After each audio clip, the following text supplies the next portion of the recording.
Tu connais ce moment où tu es en pleine discussion, sûr de toi, prêt à défendre ton idée jusqu'au bout, et puis bam, une preuve irréfutable arrive, et là tu réalises que tu avais tort.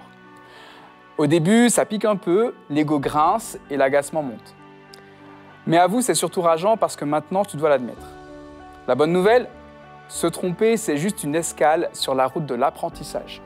Alors, frustré, peut-être, mais au moins tu ressors plus sage.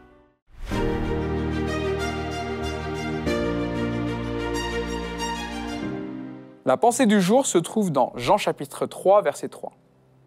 Jésus lui répondit, « Vraiment, je te l'assure, à moins de renaître d'en haut, personne ne peut voir le royaume de Dieu. » Salut, c'est Stéphane, et j'espère que tu vas bien grâce à Dieu.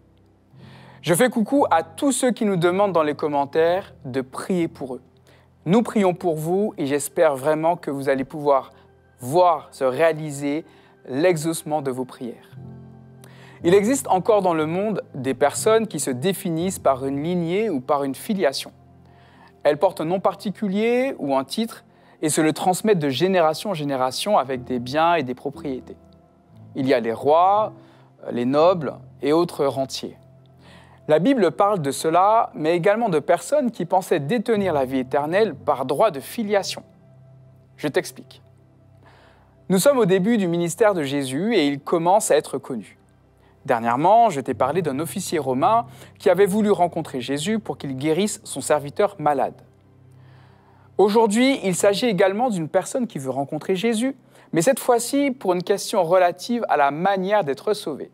Il s'agit de Nicodème, qui est une personne importante dans la société de l'époque. En effet, il est pharisien, c'est-à-dire membre d'une sorte d'aristocratie basée sur la religion.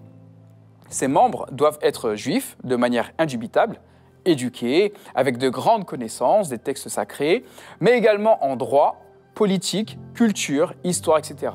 La haute société, quoi. Mais chez Nicodème, il y a un malaise. Est-ce que tu vois le genre de malaise que tu ressentais quand tu étais plus jeune, ou que tu vis peut-être en ce moment encore, lorsque tu sais qu'au fond de toi-même, tes parents, ils ont raison en te disant quelque chose qui va frontalement à l'opposé de ce que tu voulais faire ou de ce que tu crois être juste.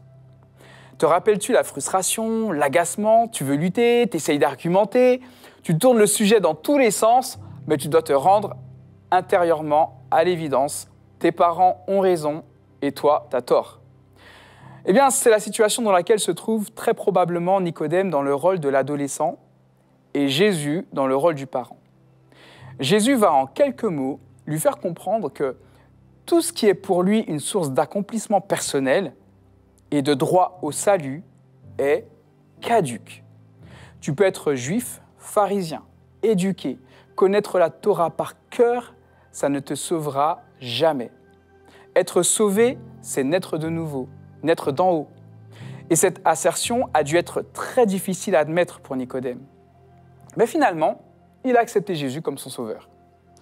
Nous aussi, nous pouvons être frustrés par les mots de Jésus parce qu'on n'est pas d'accord, parce que cela va à l'encontre de tout ce que l'on a toujours appris.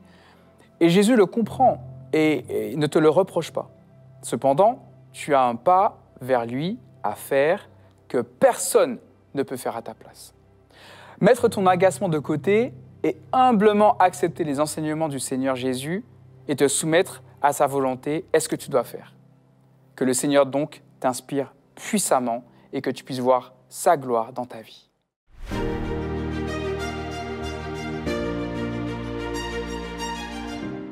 Aujourd'hui, je te propose de réfléchir aux mauvais sentiments qui surviennent parfois dans ton cœur quand tu comprends la volonté de Dieu et de demander à Jésus de les remplacer par de bons sentiments. Et que Dieu te bénisse.